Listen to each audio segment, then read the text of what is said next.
आज इस कार्यक्रम की अध्यक्षता कर रहे आदरणीय अध्यक्ष जी, हमारे साथ चल के आए सभी मेरे बड़े हैं और आप सबके परिचित हैं, सम्मानित मंच, बुजुर्गों, साथियों, नौजवान बच्चों, पत्रकार साथियों, मैं बधाई देना चाहता हूं सबसे पहले कि आप लोगों ने वहीं बाहर नहर से इतने जोश के साथ इतना स्वागत करने का काम किया।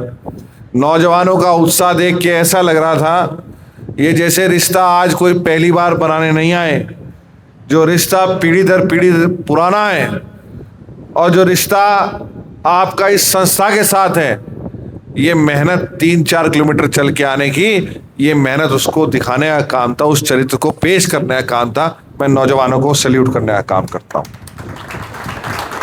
कार्यक्रम की सूचना दिन 3 तारीख, दिन बृहस्पतिवार, समय प्रातः 11 बजे आप सबको बड़ी संख्या में आना है।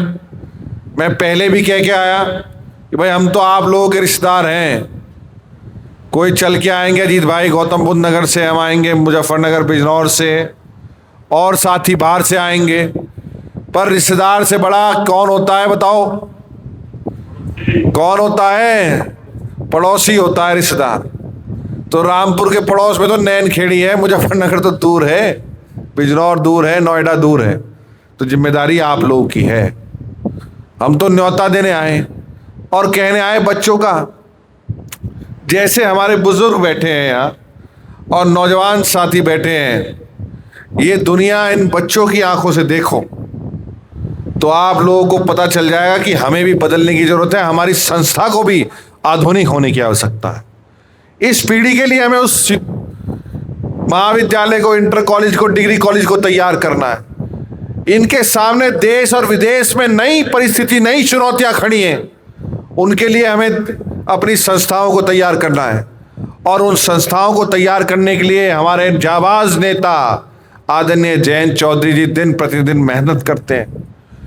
हमारे जयंत जी जेन जी के लिए भी मेहनत करते हैं और जेन अल्फा के लिए भी मेहनत करते हैं, और तमाम जितनी पीढ़ियां हैं उनके संस्कारों को, चौधरी चरण सिंह जी के संस्कारों को अपनी नसों में, उनकी खूनों में बहलाने का काम करते हैं। तो ऐसे नेता जब खुद तैयार हो आपसे जुड़ने के आने के लिए, तो फिर 36 बिरादरी की सरदारी यहां बैठी है, उनकी जिम्मेदारी बनती है कि कोई कमी ना छोड़े, कोई बहाना नहीं चलेगा। अगर अपने संस्था को आधुनिक बनाना है, बेहतर बनाना है, तो इकट्ठे होके 3 तारीख को 10 बजे उन कुर्सियों को भरने का काम आप कर देना और बाहर आखिरी तक जाम लगाने का काम हम कर देंगे।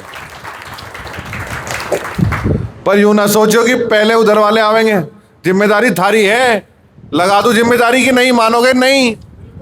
प्रधान जी का आधुनिक गांव है नैनखेड़ी, बताओ, वाईफाई भी, बोटिंग भी, सफाई भी, योजनाओं का लाभ भी, तो ये तो उदाहरण है। तो हम तो आधुनिक उस दिन मानेंगे आपको जिस दिन वहां सबसे पहले आगे बैठे हुए लोग हैं। आप लोग जागरूक लोग हो, आप लोग दिशा दिखाने वाले लोग, तो आपको समाज में आगे हमारा रखना हमारा भी फर्ज। तो मुझे उम्मीद है जितनी है संख्या है इतने में काम नहीं चल रहा है। कभी केले केले मोटरसाइकिलों पे आओ, ऐसा तो नहीं होने का। इकट्ठे ट्रैक्टर ट्रॉली लाइयो, प्रधान जी कहोगे तो बस भेज देंगे, बस आएगी यहाँ पे, बस में ऊपर तले भर लाइयो, चमासे का टाइम चल रहा है, ऐसा ना सोचियो, ठीक है? नहीं, ढोल डाल बजा के इकट्ठे होके आइयो और आगे अपने नेता आदरणीय जयंत चौधरी जी, शिक्षा मंत्री, कौशल विकास मंत्री, उनके विचारों को सुनने का काम करना। और अगर कुछ कमी रहेगी तो फिर हिसाब किताब भूपेंद्र सिंह जी, देवराज जी से मत लेना, हिसाब किताब तो फिर नैनखेड़ी वालों से होगा। आप लोग आओगे तो फिर दबाव हमारे पे होगा और हम अपने नेता से आप लोगों के लिए आग्रह कर पाएंगे। इसलिए आप कमी मत छोड़ना भाई, एक दिन हमें दे देना, अपना एक दिन हमें दे देना, सब आ जाना, बच्चों को ले आना, टाइम से आ जाना और सुबह 10 बजे से शाम के 4 बजे तक हमारे नाम का होके आना। बहुत बहुत धन्यवाद। जय हिंद, जय भारत।